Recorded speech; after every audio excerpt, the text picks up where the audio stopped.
Sim, perfeito então.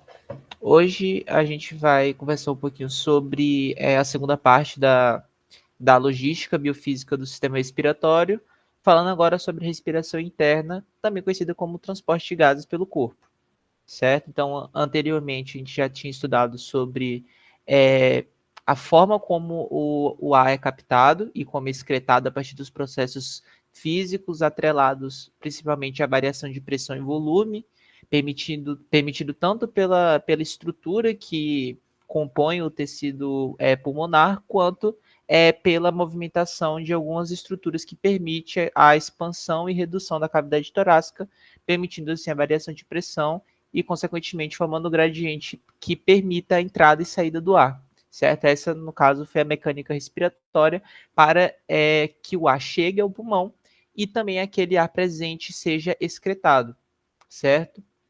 A partir daqui, a gente deixa essa logística de pulmão um pouco, ou melhor, a gente deixa essa comunicação de ar externo e pulmão de lado e passa a estudar o processo que faz com que esse ar que chegou no pulmão seja passado para o sangue, certo? Que é responsável por carregar o oxigênio majoritariamente pelo corpo, e também a chegada pelo sangue também do CO2, que é a excreta gasosa mais discutida na, em geral, na verdade, né? Mas é interessante lembrar que não é a única coisa que sai pelos pulmões, tá? A gente tem a perda de outros tipos de coisa a nível de pulmão, a nível de expiração, mas aqui a gente costuma discutir somente O2 e CO2 e alguns outros gases atrelados e água, tá? Enfim, então, como a gente sabe, as células elas dependem de O2 para produzir energia, certo? Então, para, no caso, utilizar energia para produzir a mesma coisa, porque o oxigênio é muito importante na fosforilação oxidativa, que é um processo acoplado ao ciclo de Krebs. Ele utiliza algumas coisas produzidas lá, que também ajuda no aporte energético, que é na síntese do ATP, que vai ser utilizado pelas diversas estruturas do corpo, certo? O O2 ele é majoritariamente presente no ar atmosférico, então ele está mais concentrado do lado de fora, certo? E por isso a gente precisa de um acoplamento entre dois sistemas para permitir que esse ar que está aqui fora chegue nas estruturas mais distais do corpo, certo? Então a gente precisa do acoplamento do sistema respiratório, responsável por captar esse ar, e do sistema cardiovascular, né? Não é só o sistema circulatório, porque a gente precisa da ação do coração para o bombeamento sanguíneo e dos vasos para poderem transportar e se ramificar até chegar a um nível que consiga trocar com as células, certo? Que são os capilares. Então, é importante lembrar essa correlação entre esses dois sistemas, o cardiovascular e o sistema respiratório, certo? É a partir deles que há a permissão do transporte de gases pelo corpo. Então, como a gente tinha discutido na aula anterior, a gente sabe que a ventilação, ou melhor, a respiração é dividida em dois tipos, a respiração externa e a respiração interna. Na externa, nós temos o sangue pobre em oxigênio chegando aqui no lado direito do coração, vindo da periferia do corpo, certo? Do lado dos tecidos. Ele vai desembocar no ventrículo direito, passando indo em direção ao pulmão via artéria pulmonar. Ele vai ser oxigenado, no caso vai ocorrer a perfusão e difusão. Perfusão vai ser a ramificação dos capilares a nível que eles possam trocar e a chegada de sangue a nível desses capilares. E a difusão é realmente a passagem de gases obedecendo um gradiente de concentração, certo? A partir disso, esse ar oxigenado e pobre em CO2, já que ele vai fazer um processo de difusão do capilar para o pulmão, ele vai retornar aqui para o lado esquerdo do coração, no átrio, depois ventrículo, e aí ele vai ser levado de novo pelos vasos para se ramificar nos tecidos e, consequentemente, promover a oxigenação tecidual, certo? Esqueci de mencionar, mas o sangue chega aqui do lado esquerdo via veia pulmonar, beleza? Só lembrando como funcionam os dois tipos de respiração. Respiração externa, que está associada à troca gasosa entre o pulmão, ou melhor, entre os alvéolos e o atmosférico, e a respiração interna, que está relacionada à troca gasosa entre o sangue e os tecidos, certo? O débito cardíaco, que eu não sei se eu já tinha mencionado anteriormente, é a quantidade de sangue que sai por minuto. Então, é volume por minuto que sai pelo coração. O débito cardíaco é relevante porque ele vai impactar diretamente quantidade de sangue que está indo lá para o pulmão e na quantidade de sangue que está indo para o tecido para oxigenar, certo? Então, a redução do débito cardíaco automaticamente compromete tanto o processo de oxigenação, quanto a oxigenação do caso aqui a nível de alvéolo, quanto a nível de tecido, tá? Enfim. A partir disso, a gente entra na parte biofísica mesmo, que tá atrelada na física da difusão dos gases, certo? Lembrando que quando a gente fala de difusão, nesse caso, a gente não fala tanto de gradiente de concentração, certo? Apesar de que os conceitos são muito semelhantes. A gente fala de gradiente de pressão. Então, como são gases, a gente vai seguir por essa logística. Mas pensem que pressão e concentração, nesse caso em específico, lembrando, é só uma exemplificação para ficar mais fácil, não quer dizer que é a mesma coisa. A pressão e a concentração, elas funcionam de forma semelhante, tá? Quando eu estou falando desse caso em específico, tá? Não transcendam isso para outras lógicas de pressão, porque algumas delas não vão caber nesse sentido, beleza? Então, as moléculas do gás, elas estão dissolvidas, certo? Lembrando que eu gosto de ressaltar antes da gente começar a falar que os gases, eles são altamente lipossolúveis, certo? Então, eles conseguem atravessar a membrana muito facilmente. Eu gosto de dar isso aqui antes, para não precisar ficar justificando lá depois, quando eu for falar sobre o processo de hematose, beleza? Então, uma característica dos gases é a lipossolubilidade. E eles estão difusos, certo? Eles ficam completamente espalhados, lembrando que aqui a gente tem uma entropia elevadíssima, certo? Porque os gases eles não obedecem muito bem uma organização, eles estão realmente bem dispersos, beleza? E a difusão efetiva de um gás ela vai obedecer esse gradiente formado de área de maior pressão para de menor pressão. Lembrando que a escala de pressão que a gente utiliza é a escala de mercúrio, então a gente fala milímetros de mercúrio. Beleza? Só ressaltando porque vocês vão ouvir eu falar sobre isso um pouquinho mais posteriormente. Então, falando sobre as pressões gasosas, a gente tem que uma pressão resulta do constante impacto de moléculas em movimento contra uma superfície. É a mesma lógica que a gente viu lá da difusão simples, certo? Quando você tem aquele movimento browniano que faz com que as moléculas se fiquem agitadas e, consequentemente, se choquem com a membrana e permitem ela passar, ela tem uma analogia próxima aqui. Então, essas moléculas, por estarem em constante movimento, elas vão se chocar contra as superfícies e vão conseguir atravessar, beleza? A pressão total, ela sempre vai ser diretamente proporcional à quantidade de moléculas do gás. Então, é meio que, como eu falei para vocês anteriormente, o gradiente de pressão ele não é tão diferenciado do gradiente de concentração, até porque a pressão está diretamente relacionada à quantidade de moléculas do gás, beleza? Dentro da fisiologia respiratória, a gente sabe que há uma mistura de gases. Então, da mesma forma que o ar atmosférico ele não é composto apenas por O2 e CO2, o ar que vai ser inalado também não vai ser, certo? Então, quando a gente fala sobre o ar atmosférico, a gente tem como composição majoritária 3 gases e uma molécula. Então, a gente tem o nitrogênio, o O2, o N2 no caso, né? N2, O2, CO2 e H2O, tá? Dentro disso, a gente sabe que cada gás tem a sua própria pressão, correto? Então, o do nitrogênio vai ser uma, a do oxigênio vai ser outra, a do CO2 outra e da H2O outra, como vocês conseguem visualizar aqui. Só que o que a gente precisa entender? Eles não vão ser respirados, inspirados sozinhos, certo? Eles vão estar associados. Então, a partir disso, a gente consegue avaliar a pressão parcial de Dalton, certo? Que é a lei de Dalton, que está basicamente associada aqui. A pressão total, ela vai ser a soma das diferentes pressões de diferentes gases, certo? Então, quando a gente avalia a pressão total de um gás, a gente não leva de uma mistura de gases, não levamos em consideração apenas aquele que está em maior pressão. A gente leva em consideração a soma de todos eles, beleza? Então, quando levamos em consideração aqui o atmosférico, é a soma de todos os componentes do mesmo. Nesse caso, nitrogênio, oxigênio, dióxido de carbono e o H2O, tá? E aí a gente tem que discutir também as pressões dos gases na água, certo? Por que que precisamos discutir isso? Porque quando a gente pensa na logística, tanto lá a nível de alvéolo, quanto está carreado, quando vai ser trocado a nível de capilar, eles vão estar difusos em água, certo? Então, o gás ele vai estar no ambiente aquoso. Então, a gente tem que levar em consideração um outro fator associado a isso. Então, a pressão, ela não vai estar somente associada com a concentração do gás, mas também na capacidade dele de estar solúvel em meio líquido, certo? E cada gás vai ter o seu próprio coeficiente de solubilidade. Então, avaliando aqui embaixo, como vocês podem ver, temos o oxigênio, o dióxido de carbono, o monóxido de carbono e o nitrogênio, certo? Percebam, eu vou dar destaque aqui ao oxigênio e o dióxido porque é o mais interessante para nós. O coeficiente de solubilidade do oxigênio é baixíssimo, certo? Percebam 0,024.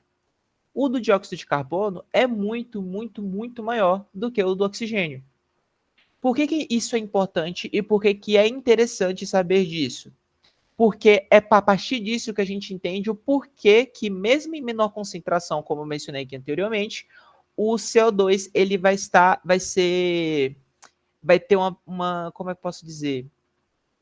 Ele vai ter uma maior quantidade dissolvida e, consequentemente, vai ser excretado de forma mais fácil do que o O2. Justamente pelo fato de que, apesar de ter uma concentração muito baixa, ele vai ter um coeficiente de solubilidade muito maior do que o do oxigênio, certo? Então, a lei de Henry, que é o que a gente está justificando aqui, que é pressão sobre concentração do gás, é, pressão igual a concentração do gás sobre o coeficiente de solubilidade, ele vai dizer para a gente que o gás, para ele sofrer o processo de difusão, além da concentração dele, ele precisa ser um gás solúvel em água, certo? E, claro, todos os gases são solúveis em água, só que alguns em maior intensidade do que outros, certo? E isso é interessante para poder entender algo que eu vou explicar lá na frente, quando a gente chegar já a nível de troca de capilar. Então, no momento, eu quero que vocês lembrem que o coeficiente de solubilidade do oxigênio e dióxido de carbono não são semelhantes, são bem diferentes, e que a concentração do oxigênio e do CO2 também é bem diferenciada. Tá? Lembrando que aqui eu estou falando a nível de atmosférico, não estou mencionando ainda o gás que chega lá no pulmão, beleza? Aqui é uma exemplificação da lei de Fick, certo? Que nada mais é do que a velocidade de difusão de um gás através de um meio depende diretamente do coeficiente de difusão e do gradiente de pressão parcial, certo? Então, aqui a gente tem o coeficiente de difusão de diferentes gases, oxigênio, dióxido de carbono, monóxido de carbono, nitrogênio, e como que eu posso explicar isso de forma muito fácil? Tá, eu vou colocar assim que eu acho que fica mais simples de vocês entenderem. Quando você aumenta a área e o gradiente, melhor, aumentos de área e do gradiente aumentam a difusão, certo? Enquanto o aumento da espessura diminui.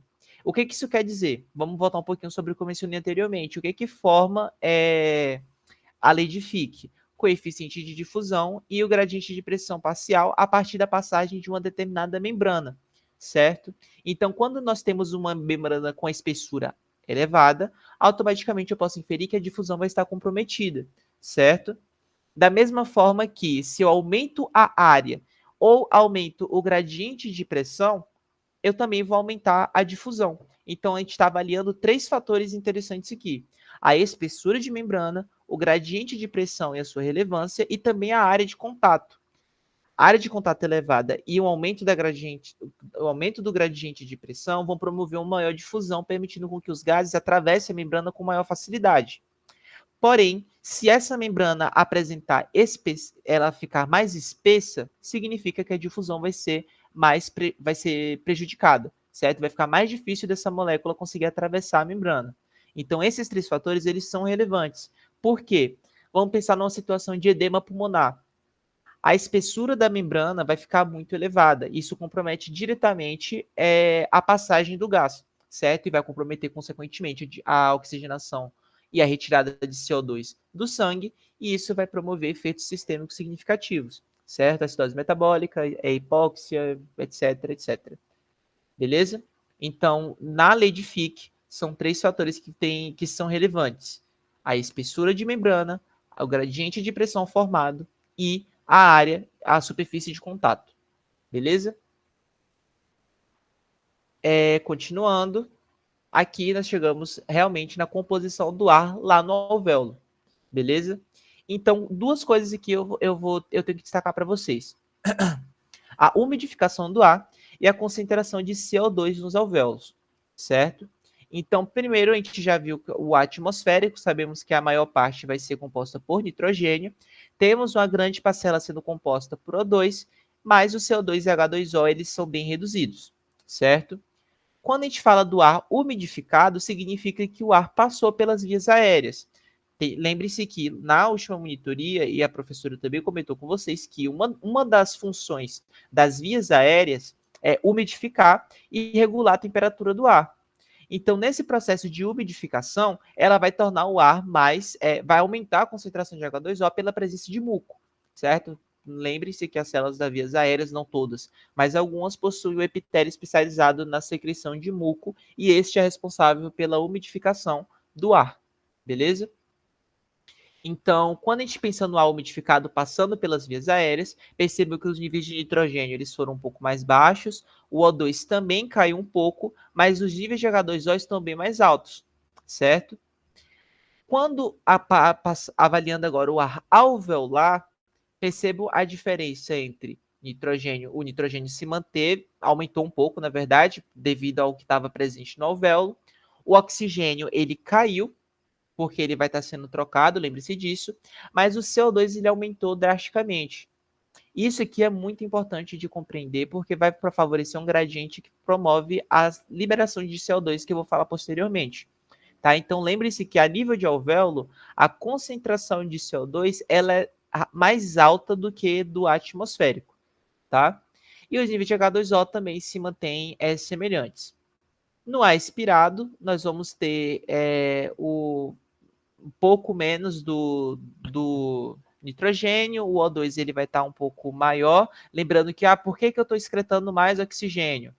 Porque ainda tem a composição do ar, do espaço morto. Tá? Então, quando você coloca o ar para fora, o primeiro ar que sai é aquele que estava no espaço morto, que são o ar que fica dentro, que fica nas vias respiratórias e não chega a nível de alvéolo.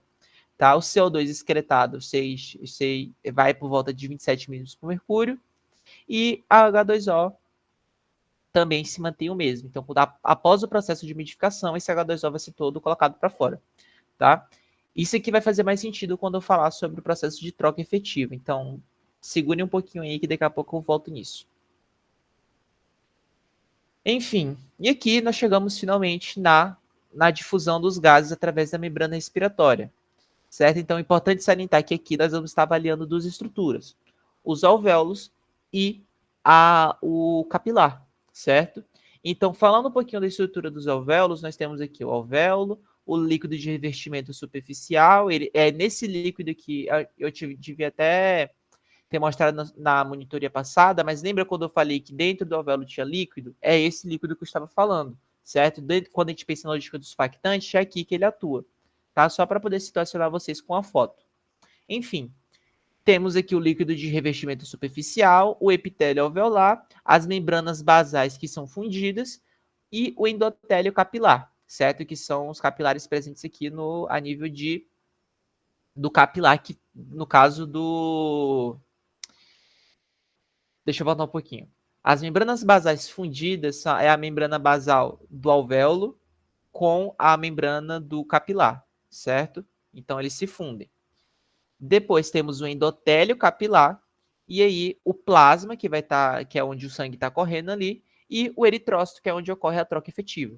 Beleza? Então, dessa estrutura aqui, o que eu preciso que vocês lembrem é basicamente o fusionamento entre as membranas basais do alvéolo e do capilar, o endotélio capilar, o plasma e o eritrócito. Certo? O plasma é o líquido, então o sangue, os eritrócitos, as hemácias, elas vão estar correndo no plasma, certo? Então pense como se fosse um meio extracelular, certo?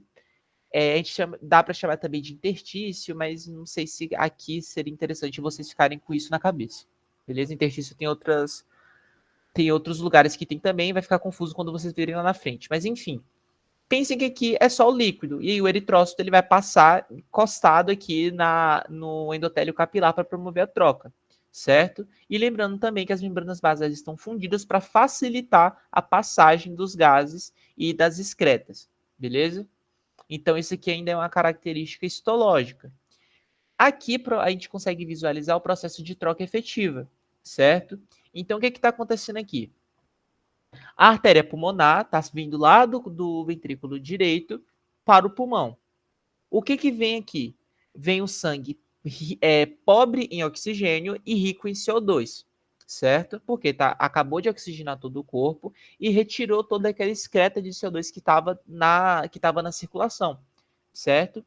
Chegou aqui na artéria, via artéria pulmonar, ele se ramifica em um capilar. Nessa ramificação que vai acontecer efetivamente a troca, certo? Percebam que os níveis do CO2, de O2 no alvéolo é de 100 milímetros por mercúrio. No capilar vai estar 40 milímetros por mercúrio. Aqui temos a nossa primeira formação de gradiente de pressão, que o gradiente de pressão ele obedece à mesma logística de um gradiente de concentração. Vai do meio vai de um meio de maior pressão para de menor pressão. Então, o ar que estava presente aqui no alvéolo, ele passa para o capilar, certo? O capilar já estava em 40, ele vai receber mais, e é quando ele vem aqui se ramificando até formar a veia pulmonar, a gente vai ter a pressão próxima aí de 100 milímetros por mercúrio, certo? Então, a troca acontece a nível de alvéolo e obedece um gradiente de pressão, onde a pressão dentro do alvéolo vai estar maior do que a do capilar, consequentemente promovendo a passagem do O2 para o capilar, beleza? Isso que eu estou falando unicamente do O2. Percebam o contrário agora. Olha a pressão de CO2 no alvéolo. Ela vai estar mais baixa do que no capilar. O capilar está com 46 milímetros por mercúrio e aqui no alvéolo só tem 40. O que isso vai promover? A retirada de CO2 do capilar para o alvéolo. Então, também obedecendo o gradiente de pressão formado, ele vai do meio mais concentrado para o meio menos concentrado, beleza? Isto promovendo a retirada da excreta metabólica, que é o CO2, e, consequentemente, a sua excreção via expiração, beleza? Então, esse é o processo de hematose. Obedece um gradiente de pressão, certo? Quando a gente vem aqui a nível de veia pulmonar, que está indo em direção ao coração para ser bombeado para o resto do corpo, nós temos uma pressão de oxigênio a 100 milímetros por mercúrio e a de CO2 a 40 milímetros por mercúrio. Lembrando que não é interessante que o CO2 fique zero, tá? Não pensem que a gente vai excretar todo o CO2 que é feito no corpo. É necessário que ele fique presente no sangue para promover outras ações que a gente vai conversar posteriormente. Ou melhor, isso vocês não vão conversar nem comigo, vocês vão conversar a nível de bioquímica metabólica, a nível de fisiologia 2, beleza? Que aí o CO2 ele vai ter outras participações, além de que ele também atua correlacionadamente com o processo de como é que é o nome? Me fugiu o nome agora do processo, mas eu falo com. Está associado ao efeito Bohr, que eu vou falar depois, então quando eu falar lá eu vou lembrar do nome, tá? Mas lembre-se disso. Não é excretado tudo. É excretado uma parcela, mas lembre-se que sempre quando volta, ele vai estar voltando em uma determinada concentração, certo? E outra coisa que é importante salientar aqui é que a pressão de CO2 é muito baixa, certo? Lembre-se que o O2 ele é altamente consumido, mas nem todo ele vai ser convertido em CO2, beleza? Então, tem isso aí também que é importante salientar. Nesse gráfico aqui, a gente consegue avaliar as pressões de ambos os gases em situações normais e em situações anormais. Então, normalmente, temos aqui a nível de artéria pulmonar, o sangue pobre em oxigênio, passa pelo processo de hematose aqui, nível de capilar, os níveis de oxigênio aumentam, certo? Caso esses níveis de oxigênio não atinjam o valor necessário ou não atinjam o valor necessário no tempo devido, a gente chama isso de uma pressão anormal. Isso significa que o oxigênio, que o sangue arterioso, entre aspas, que vai estar sendo conduzido pela via pulmonar e, consequentemente, indo de forma sistêmica, ele não vai estar com a concentração de O2 necessária para atender o metabolismo do corpo, certo? A longo prazo, isso não é interessante, beleza? Porque a concentração de O2 quando a gente pensa no sentido de que o paciente está saudável e parado, é uma. Quando ele está saudável em atividade, é outra. Quando é um paciente com alguma patologia relacionada ou ao sistema cardiovascular, ao sistema pulmonar ou qualquer coisa do tipo, também vai ser outra, certo? A demanda metabólica ela depende muito do estado físico do corpo. Então, se precisar de mais, se precisar de menos, você vai aumentar o bombeamento cardíaco. Isso, quando você aumenta o bombeamento cardíaco, o que, que acontece? Você vai aumentar a quantidade de sangue que vai estar sendo ejetada pelo ventrículo.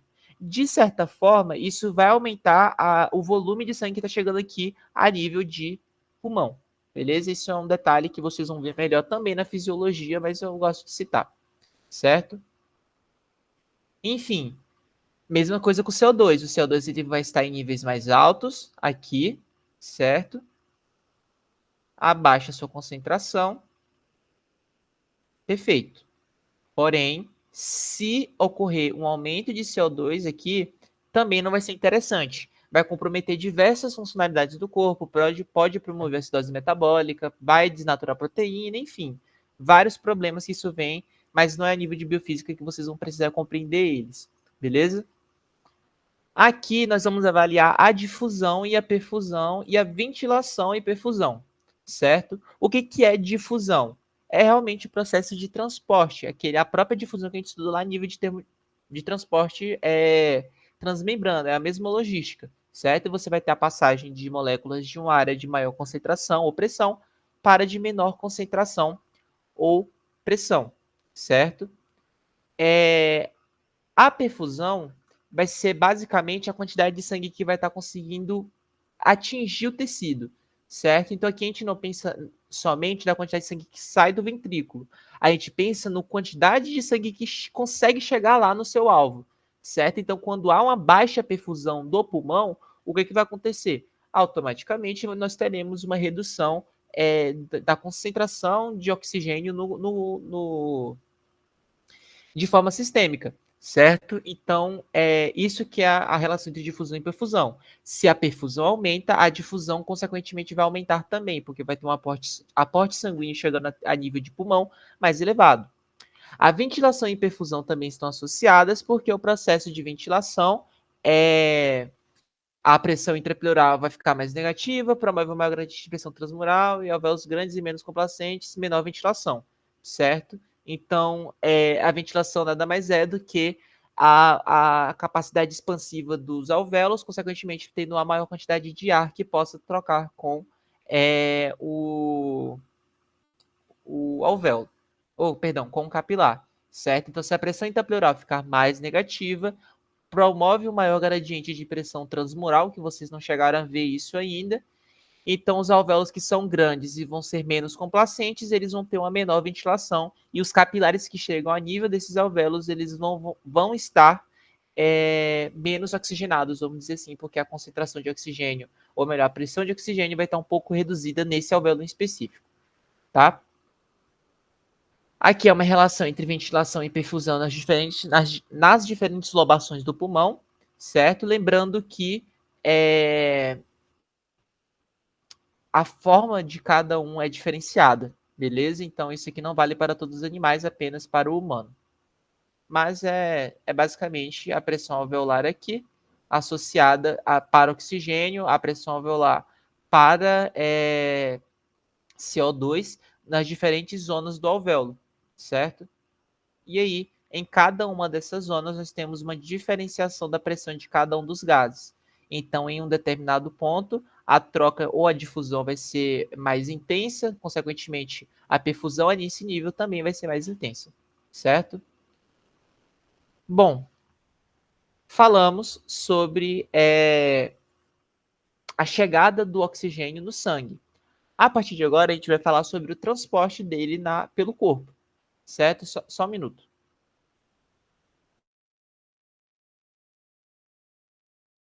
Tá bebendo água. Enfim, falamos sobre a chegada do oxigênio no sangue e agora temos que entender como ele vai ser conduzido pelo corpo, certo? E a partir disso, nós precisamos estudar a proteína que é responsável por transportar oxigênio, que é a hemoglobina, certo? A hemoglobina, ela vai ser uma proteína tetramérica, isso significa que ela tem 4 subunidades. E cada subunidade dessa possui um grupo M. Esse grupo M é responsável por se ligar ao oxigênio. O grupo M ele vai ser composto por duas perfurinas. Me fugiu a cabeça, não lembro se em inglês é a mesma coisa. Acho que é porfurinas. Enfim, gente, eu vou olhar depois e vou falar com vocês. Mas é composto por duas porfurinas e um ferro, certo? E é no ferro que o oxigênio se liga e consequentemente, vai ser carreado, tá? É por isso que, associando coisas, é por isso que uma anemia ferrolítica, que é caracterizada pela redução dos níveis de ferro no sangue, compromete a oxigenação sanguínea, porque justamente o oxigênio não vai estar se ligando. A hemácia está até lá, mas o oxigênio não consegue se ligar no grupamento M, certo? E aí não consegue ser transportado. Certo? Então, proteína tetramérica com 4 subunidades, cada subunidade é composto por um grupo M e esse é responsável por carregar oxigênio, ou melhor, se ligar oxigênio de forma reversível, certo? Lembrando que essa ligação é bem frouxa. Então, a depender da demanda de onde essa hemácia vai estar, ela vai ser liberada com maior facilidade, certo? Outro ponto que também é necessário falar é que essas subunidades elas possuem interações alostéricas. O que isso quer dizer? Que quando vamos pensar que a gente sabe que uma hemácia ela possui 4 subunidades. Quando uma dessas subunidades se liga ao oxigênio, ela aumenta a afinidade das outras subunidades pelo oxigênio.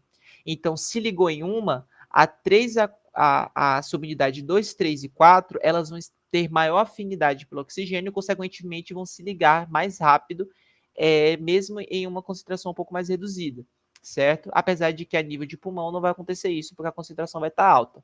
Mas o que eu quero que você saiba é que eles aumentam a afinidade um do outro. Então, quando se liga na 1, a 2, 3 e 4 estão mais afins. Quando se liga na 2, a 3 e a 4 ficam mais afins ainda. Quando se liga na 3, a 4 está muito afim pelo oxigênio. E, consequentemente, isso favorece com que ocorra a oxigenação, ou melhor, a ligação desse oxigênio nessa subunidade de forma mais rápida, certo? Então, temos aqui as 4 subunidades, o grupamento M, o oxigênio se ligou aqui, esses 3 ficam mais afins, e isso é por movimentação, alteração de conformação mesmo, certo? Promovendo que essas outras subunidades consigam captar oxigênio de forma mais fácil e mais rápida, beleza? Tá, e como que ocorre o transporte de oxigênio? Então, lá no alvéolo, a hemoglobina ela vai estar chegando do corpo. O que vai estar com ela, provavelmente? Vai estar ou um grupamento carbamino ligado a um CO2, ou algo do tipo, justamente porque a nível de alvéolo também vai promover a, a liberação do CO2, certo? E uma das formas de carregamento do CO2 é acoplado a um grupamento carbamino ligado aqui na hemoglobina, certo? Formando a carbamina e hemoglobina. Chegou aqui, certo? Ele vai liberar esse carbamino, a anidrase carbônica vai converter bicarbonato em CO2 de novo, enfim, libera o CO2. Aqui vai ter muito oxigênio. O que vai acontecer? Vai se ligar na subunidade 1, vai aumentar a afinidade pelos outros, todas vão ficar ligadas, certo? A partir disso, essa hemoglobina esse eritrócito, ele vai lá para o coração, vai para o resto do corpo e faz um movimento cíclico. O oxigênio ele só é transportado de duas formas. Ou ele está ligado à hemoglobina, ou ele vai estar difuso no sangue, no plasma, no caso. Só que qual é o detalhe? O oxigênio que está no plasma, ele não entra na célula. Tá? Ele dificilmente, ou melhor, a participação significativa dele é mínima. Mínima do mínimo, do mínimo, do mínimo. Certo? Aqui, o interessante é a hemoglobina. Tá? O que está ligado à hemoglobina. Então, é basicamente isso. Vai no alvéolo, ocorre a troca gasosa, daquele jeito que eu falei lá em cima, volta, vai lá para o tecido, oxigênio no tecido, capta CO2, volta para o alvéolo, cíclico, certo? O do oxigênio é muito fácil de entender. Isso aqui é uma curva de dissociação da oxihemoglobina, certo? Que é quando a hemoglobina oxigenado. Então, percebam que, primeiro, olha a forma do gráfico. Gráfico sigmoide.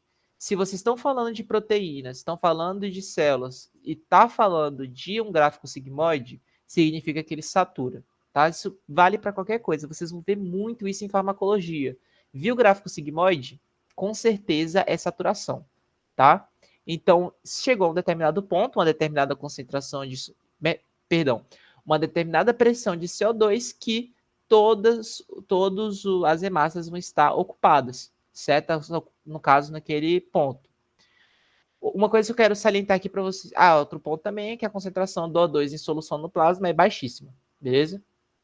Mas enfim, percebam os parâmetros aqui em cima: pH, com pressão de CO2 e temperatura, tá? pH do sangue normal é 7,4. A pressão de CO2 normal é 40 milímetros por mercúrio e a temperatura corpórea padrão é 37 graus Celsius, tá? Por que eu quero salientar isso aqui com vocês? Porque qualquer alteração desses três parâmetros compromete a afinidade da hemoglobina do eritrócito pela hemoglobina. Perdão, chapei, estava certo. Da hemoglobina pelo oxigênio, desculpa. Enfim, qualquer alteração, seja para mais ou para menos, vai comprometer a afinidade da hemoglobina pelo oxigênio, beleza? Então, isso é bom? Sim, porque isso promove tanto a liberação quanto a captação de oxigênio. Porém, quando essas situações elas estão disparadas de forma muito alterada, aí é problema, certo? Mas a gente vai discutir isso agora, basicamente. Outro fator que também é importante, além desses aqui, mas este quarto ele é importante apenas para mulheres ou para fêmeas, no caso, é a presença de BPG. O BPG é o 2,3-bifosfoglicerato. Ele é produzido por fêmeas que estão gerando, certo? Fêmeas prenhas ou mulheres gestantes.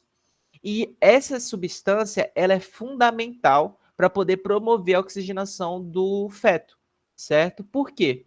Porque a presença de BPG vai promover uma redução da afinidade da hemoglobina pelo oxigênio.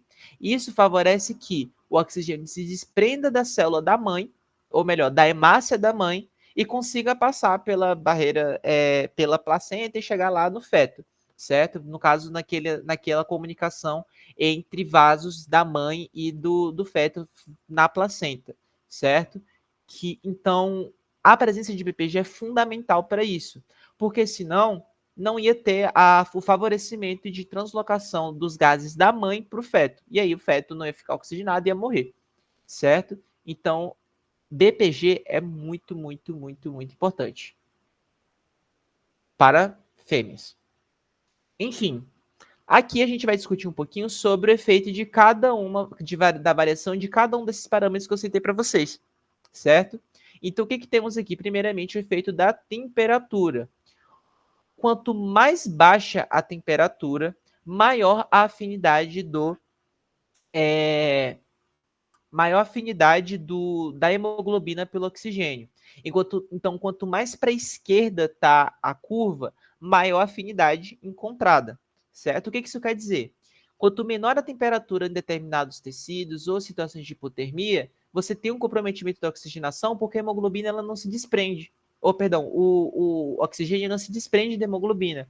Então, isso não é interessante. Em determinados pontos do corpo, tem que haver esse desprendimento, certo? Justamente para poder soltar e ir para o tecido, tá? Então a gente vê que em 4 temperaturas, 10, 20, 37 e 43, quanto mais vai aumentando a temperatura, o gráfico vai se deslocando para a esquerda e isso faz com que a afinidade da hemoglobina pelo oxigênio reduza, certo? Então perceba que na temperatura de 37 graus, nós temos o condicionamento perfeito, certo? Justamente promovendo com que nessa temperatura a afinidade dela seja parcial. Tanto que quando você chega na periferia, você consegue soltar o oxigênio e captar o CO2, beleza? Também não é interessante que a temperatura fique muito alta. Por quê? Porque justamente vai promover o desprendimento da hemoglobina, tá? Seguindo, temos o efeito do pH.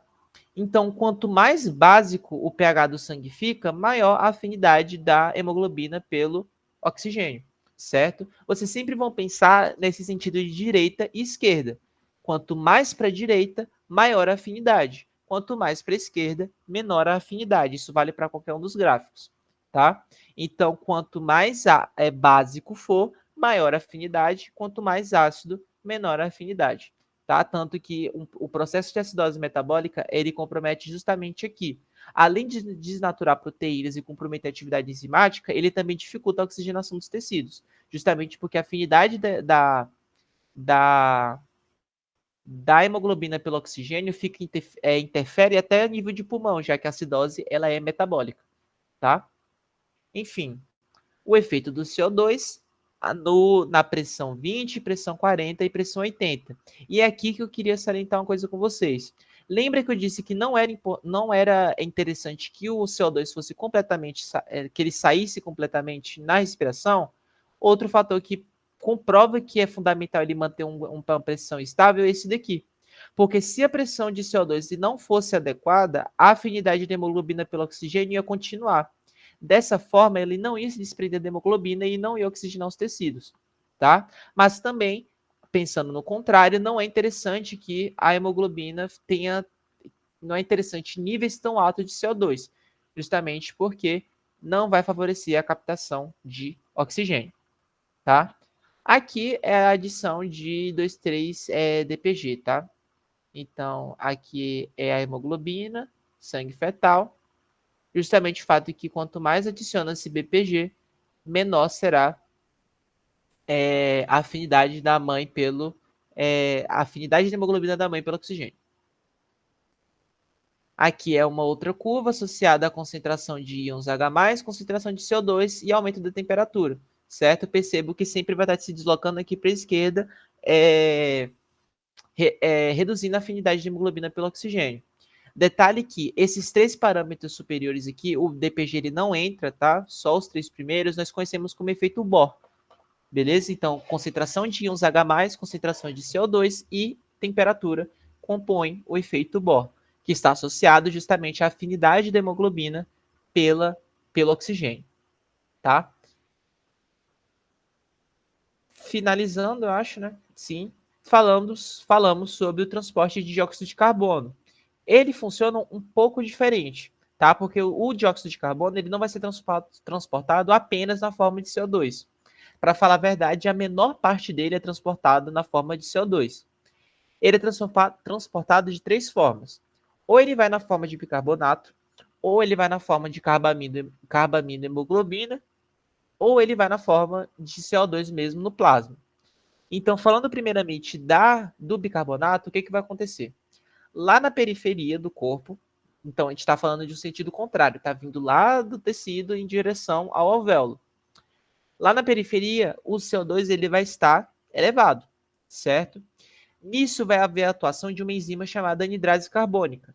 A anidrase carbônica é responsável por pegar esse CO2, deixa eu ver, acho que tem até na figura aqui, o CO2 mais H2O e formar bicarbonato de sódio, certo? E vai formar HCO3 menos H+.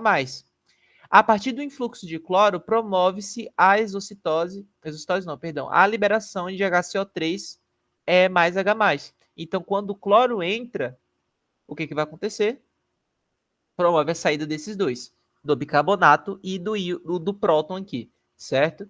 Esse bicarbonato ele vai viajar na corrente sanguínea até lá no alvéolo pulmonar. E aqui a nível de alvéolo nós temos a atuação de novo da anidrase carbônica, só que dessa vez convertendo o bicarbonato em CO2 e água, certo? Então aqui a gente tem uma transformação inversa desse bicarbonato. E aí o CO2 liberado ele vai ser excretado via expiração aqui a nível de alvéolo, certo? Então, a anidrase carbônica converte em bicarbonato, o bicarbonato vai para o alvéolo e o alvéolo... Perdão. A anidrase carbônica converte em bicarbonato, aqui a nível de alvéolo ele é convertido de novo em CO2 e o CO2 é liberado, tá? Muito, muito, muito cuidado. O bicarbonato ele não é liberado na expiração, é o CO2. Já aconteceu da professora colocar verdadeiro ou falso em prova e colocar lá que o bicarbonato, botar assim, bicarbonato, carbamino melhor, bicarbonato,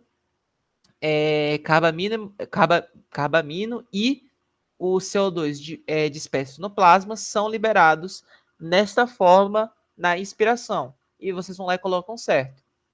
Não está certo.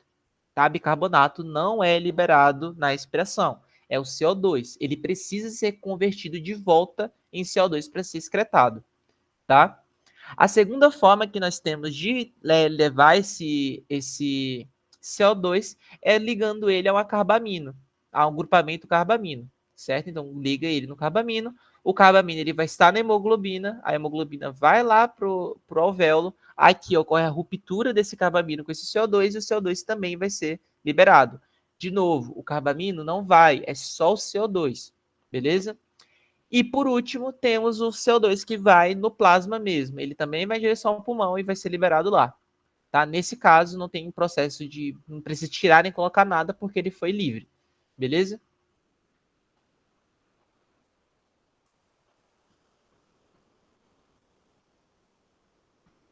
Enfim. E são essas três formas. Beleza? Bicarbonato, carbaminohemoglobina e disperso no plasma. Saibam isso daqui. Tá? É muito, muito importante que você saiba essas três formas, porque nas últimas questões que ela colocou na prova, ela nunca colocou, na verdade, nessa última prova de P2, pelo menos nos três últimos períodos, eu estou aqui com o monitor, nos três últimos períodos, eu acredito que ela não vai diferenciar agora, ela coloca várias questões de verdadeiro ou falso. Eu até comentei com vocês isso. Ela coloca questão número 1, letra A, letra B. Na frase A, ela pode colocar de um assunto que tem a ver com ciclo cardíaco. Na letra B, ela vai lá e coloca uma frase que tem a ver com transporte, certo? Qual é o problema disso? E eu já falei com vocês. Se você sabe a A e não sabe a B, você vai errar, certo? Ou, tipo assim, eu tenho certeza que a letra A é verdadeira, mas, sei lá, eu acho que a B é falsa.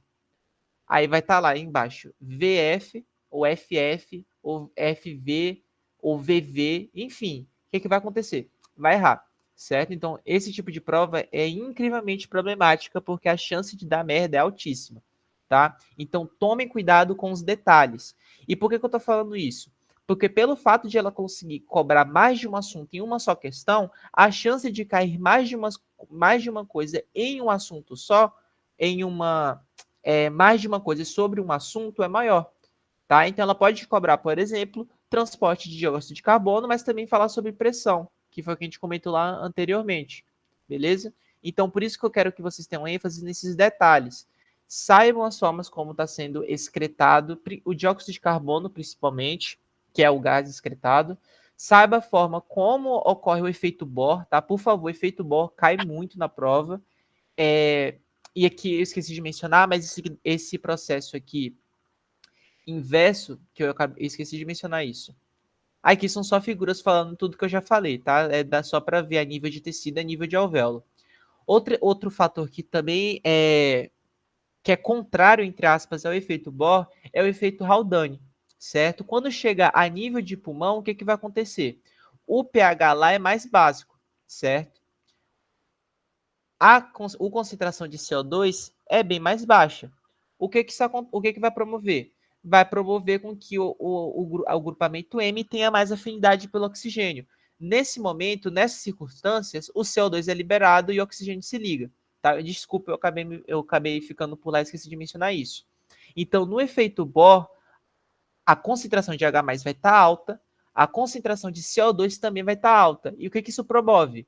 Promove justamente a liberação do oxigênio e a captação do CO2, seja na conversão dele em bicarbonato, seja no transporte dele em forma de carbamina e hemoglobina, certo? O efeito Haldane ele já é o contrário, ele vai acontecer a nível de pulmão. Esse aqui é a nível de tecido. Lá no pulmão, o que acontece? O pH está mais baixo, a concentração de CO2 é baixa e a concentração de O2 é muito alta. Isso favorece o quê? Que o grupamento M volte a ter aquela intensa afinidade pelo oxigênio. e aí você tem o favorecimento da ligação dele e, consequentemente, levando aquele processo de alusteria, tá? E outro detalhe também que é interessante é que a alusteria acontece nos dois sentidos. No momento que um oxigênio se desprende de um grupamento M aqui lá no nível de tecido, os outros perdem afinidade também, tá? E começa todo mundo a soltar seu oxigênio. Esqueci de mencionar isso. Tá? Então, efeito Bohr, efeito Haldane, também é interessante que vocês saibam nesse assunto. Então, o que eu daria destaque se eu fosse vocês? Os dois efeitos, tanto o Bohr quanto o Haldane, daria destaque aos formas de transporte do dióxido de carbono, muito importante. Isso aqui já é efeito Bohr, então não vou mencionar novamente. E daria destaque a isso aqui, tá? Essa variação de pressão entre o capilar e o alvéolo a nível de pulmão. Esses três pontos, eles são, assim, são a chave desse assunto. Outra coisa que eu também acho relevante é vocês saberem por cima, não precisa decorar, não precisa saber descrever as três leis, a de Dalton, a de Henry e a de Fick, tá? São leis muito simples, então, e são bem autoexplicativas. Então, para repetir, a lei de Dalton, basicamente, é falar que a pressão total do ar vai ser composta pela soma das diferentes pressões dos diferentes gases que compõem o ar. Bem óbvio, certo? Para ter uma pressão total, eu somo todas as pressões que eu tenho.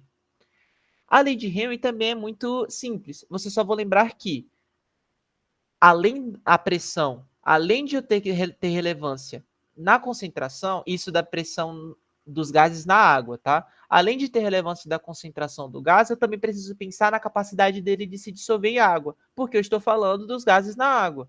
Então, entra o coeficiente de solubilidade. E vocês têm que saber que o coeficiente de solubilidade do dióxido de carbono é muito maior do que o do oxigênio. Só isso, bem simples. E a lei de Fick, vocês só vão precisar lembrar de área, pressão e espessura. E é muito óbvio. Se eu tenho uma área muito grande, então pense assim, eu tenho 1 centímetro de alvéolo e eu tenho 100 centímetros de alvéolo.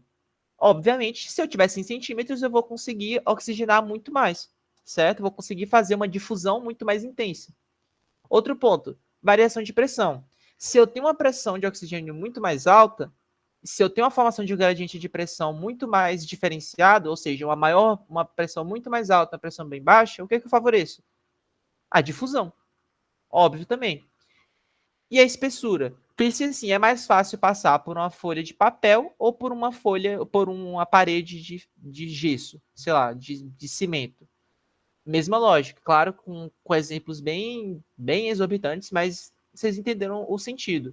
Então, as leis daqui que a gente trabalha a nível de transporte são muito simples. Uma vai falar sobre soma de pressão, a outra vai falar sobre os gases na água, e a última fala sobre a relação do coeficiente de difusão, associando-se à área, à superfície de contato, que é a área, a, ao gradiente de pressão formado e a espessura da membrana, tá? No caso, aqui fala a espessura da parede, mas pensem que a gente está falando de alvéolo, então, obviamente, é uma membrana celular, beleza? Então, as três leis precisa saber a logística, a formação do gradiente de pressão aqui, a nível de alvéolo em comunicação com capilar e o transporte, tá? O transporte aqui, de certa forma, você tem que saber tudo. E os gráficos, tá? Também é bem legal você saber identificar a partir disso, porque já caiu na prova deles colocarem lá um gráfico e perguntar qual das três curvas vai ter mais afinidade pelo oxigênio. E você tem que saber, quanto mais para a esquerda, maior afinidade. Quanto mais para a direita, menor afinidade. Beleza? Isso também é bem relevante, porque já caiu várias vezes em prova, não só da Michelle, como da Norma, como da do Jário. Tá? Então, esse ponto também é legal que você saiba. Enfim, alguma dúvida? Algo que vocês querem que eu volte, que não fez sentido?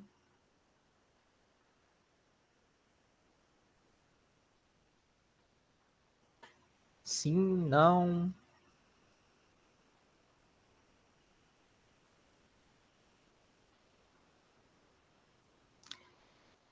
Suponho que não.